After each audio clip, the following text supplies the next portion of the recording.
नमस्कार दोस्तों, कैसे हैं आप सब। आशा करते हैं कि आप सब बढ़िया होंगे। तो एक बार फिर से स्वागत है आपका आपके YouTube चैनल पर। आज की हमारी इस वीडियो में हम बात करने वाले हैं दुनिया की टॉप 5 सबसे बड़ी अर्थव्यवस्था के बारे में। उनके बारे में बहुत सी रोचक बातें बताएंगे जो आपको शायद ही पता होंगी। वीडियो काफी मजेदार होने वाला है, तो वीडियो को शुरू से लेकर अंत तक जरूर देखिएगा। तो जनता जनार्दन की जय करके वीडियो शुरू करते हैं। 5वें स्थान पर है भारत। हालांकि विश्व GDP रैंकिंग 2025 सूची में भारत का स्थान 5वां है, लेकिन प्रति व्यक्ति आय काफी कम है। 2025 के लिए भारत की प्रति व्यक्ति आय लगभग 2.4 लाख रुपए है। कई कारकों के कारण शीर्ष GDP देशों की तुलना में भारत में प्रति व्यक्ति आय कम है। 2025 में भारत की अर्थव्यवस्था 6.5% की दर से बढ़ने की उम्मीद है, जो दुनिया की सबसे तेजी से बढ़ती प्रमुख अर्थव्यवस्थाओं में से एक बनेगी। इस वृद्धि को मजबूत निजी निवेश और व्यापक आर्थिक स्थिरता द्वारा संचालित किया जाएगा। अंतर्राष्ट्रीय मुद्रा कोष IMF ने भी भारत की अर्थव्यवस्था के लिए 2025 में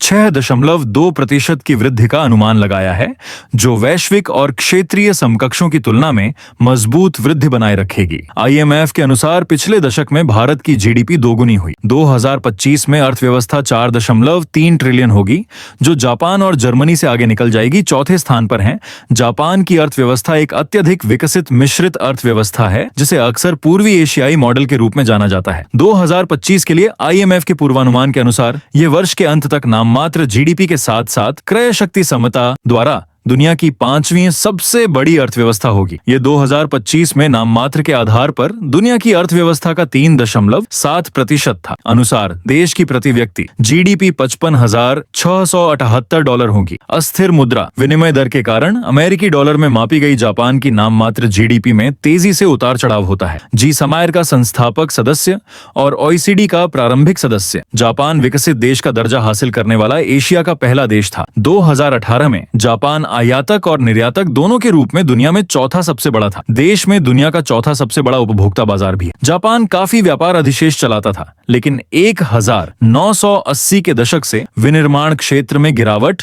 और 2011 में फुकुशिमा परमाणु दुर्घटना के बाद जीवाश्म ईंधन के आयात में वृद्धि ने हाल के वर्षों में इस प्रवृत्ति को बदल दिया है। दुनिया का सबसे बड़ा रणदाता राष्ट्र होने के नाते जापान के पास काफी शुद्ध अंतरराष्ट्रीय निवेश अधिशेष है। देश में दुनिया का दूसरा सबसे बड़ा विदेशी मुद्रा भंडार है, जिसकी कीमत $1.4 ट्रिलियन है। जापान के पास दुनिया की तीसरी सबसे बड़ी वित्तीय संपत्ति है, जिसका मूल्य $1.4 ट्रिलियन है। 2020 तक $12 ट्रिलियन या वैश्विक सकल घरेलू उत्पाद का 8.6% है। जापान में एक अत्यधिक कुशल और मजबूत सामाजिक सुरक्षा प्रणाली है, जिसमें सकल घरेलू उत्पाद का लगभग 23.5% शामिल है। टोक्यो स्टॉक एक्सचेंज 2024 तक बाजार पूंजीकरण के हिसाब से दुनिया का तीसरा सबसे बड़ा स्टॉक एक्सचेंज है। तीसरे स्थान पर है जर्मनी की अर्थव्यवस्था। यूरोप की सबसे बड़ी अर्थव्यवस्था है। ये एक सोशल मार्केट इकोनॉमी है, जो सामाजिक कल्याण के साथ मुक्त बाजार सिद्धांतों को जोड़ती है। जर्मनी दुनिया का तीसरा सबसे बड़ा निर्यातक भी है। जर्मनी की अर्थव्यवस्था एक अत्यधिक विकसित सामाजिक बाजार अर्थव्यवस्था है। यूरोप में इसकी सबसे बड़ी राष्ट्रीय अर्थव्यवस्था है। दुनिया में नाम मात्र GDP द्वारा तीसरी सबसे बड़ी और PPP समायोजित GDP द्वारा छठी सबसे बड़ी अर्थव्यवस्था है। अस्थिर मुद्रा विनिमय दर के कारण डॉलर में मापी गई जर्मनी की GDP में तेजी से उतार चढ़ाव होता है, लेकिन यह 1960 के बाद से दुनिया की शीर्ष 4 में से एक है। अंतर्राष्ट्रीय मुद्रा कोष के अनुसार 2025 में देश का यूरो क्षेत्र की अर्थव्यवस्था में 23.7% हिस्सा था। जर्मनी यूरोपीय संघ और यूरोजोन का संस्थापक सदस्य है। जर्मनी 2024 में $1.66 ट्रिलियन मूल्य की वस्तुओं और सेवाओं के निर्यात के साथ वैश्विक स्तर पर तीसरा सबसे बड़ा निर्यातक है। 2024 में जर्मनी ने $255 बिलियन का व्यापार अधिशेष दर्ज किया, जो दुनिया भर में दूसरे स्थान पर था। सेवा क्षेत्र कुल सकल घरेलू उत्पाद का लगभग 70%, उद्योग 29.1% और कृषि 7% है। 0.9% योगदान देता है। निर्यात राष्ट्रीय उत्पादन का 50.3% है। की अर्थव्यवस्था दुनिया की दूसरी सबसे बड़ी अर्थव्यवस्था है, लेकिन हाल के वर्षों में इसे कई आर्थिक चुनौतियों का सामना करना पड़ा है, जिसमें घरेलू खपत में गिरावट, रियल एस्टेट संकट और बढ़ती बेरोजगारी शामिल है। इसके बावजूद चीन ने वैश्विक बाजारों के लिए अपनी अर्थव्यवस्था को और अधिक खोलने और अपनी आर्थिक वृद्धि को मजबूत करने के लिए कई कदम उठाए हैं। ये दुनिया की दूसरी सबसे बड़ी अर्थव्यवस्था है, जिसकी GDP 19.53 ट्रिलियन डॉलर है, जिसमें औद्योगिक नीतियां और रणनीतिक पंचवर्षीय योजनाएं शामिल हैं। चीन नाम मात्र जीडीपी द्वारा दुनिया की दूसरी सबसे बड़ी अर्थव्यवस्था है और 2016 से क्रय शक्ति समता द्वारा मापा जाने पर दुनिया की सबसे बड़ी अर्थव्यवस्था रही है।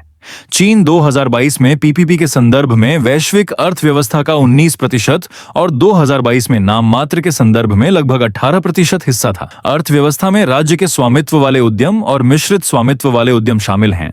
साथ ही एक बड़ा घरेलू निजी क्षेत्र भी है जो सकल घरेलू उत्पाद का लगभग 60%, शहरी रोजगार का 80% और नई नौकरियों का 90% योगदान देता है। अब दिल थाम के बैठ जाइए, क्योंकि अब हम नाम लेने जा रहे हैं। दुनिया की सबसे बड़ी अर्थव्यवस्था का जो है अमेरिका की अर्थव्यवस्था दुनिया की सबसे बड़ी अर्थव्यवस्था है और ये एक पूंजीवादी मिश्रित अर्थव्यवस्था है। ये नाम मात्र जीडीपी के मामले में दुनिया की सबसे बड़ी अर्थव्यवस्था है, जबकि क्रय शक्ति समता के हिसाब से यह दूसरी सबसे बड़ी अर्थव्यवस्था है। इसकी अर्थव्यवस्था में सेवा, विनिर्माण, वित्त और प्रौद्योगिकी जैसे कई महत्वपूर्ण क्षेत्र शामिल हैं। आईटी उद्योग, रियल एस्टेट और स्वास्थ्य सेवा अमेरिकी अर्थव्यवस्था में अग्रणी क्षेत्र हैं। विश्लेषक रोजगार सांख्यिकी और जीडीपी जैसे संकेतकों का उपयोग यह निर्धारित करने के लिए करते हैं कि कौन से उद्योग संयुक्त राज्य अमेरिका में विकास को गति देते हैं।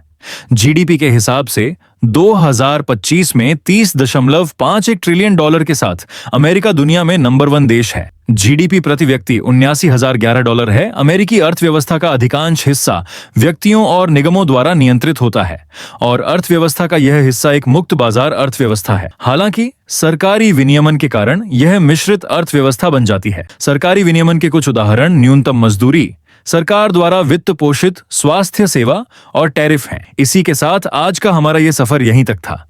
बाकी तो उम्मीद है दोस्तों आपको वीडियो पसंद आया होगा। हमारे साथ चैनल को सब्सक्राइब करके बेल आइकॉन दबा देना। इस वीडियो को लाइक और शेयर जरूर करना और भी आपके मन में कोई सवाल है तो बिल्कुल बेझिझक आप मुझे नीचे कमेंट करके पूछिए। बाकी ख्याल रखिएगा अपने आप का, अपने परिवार का। मिलेंगे नेक्स्ट अपडेट में। तब तक के लिए जय हिंद, जय भारत, वंदे मातरम।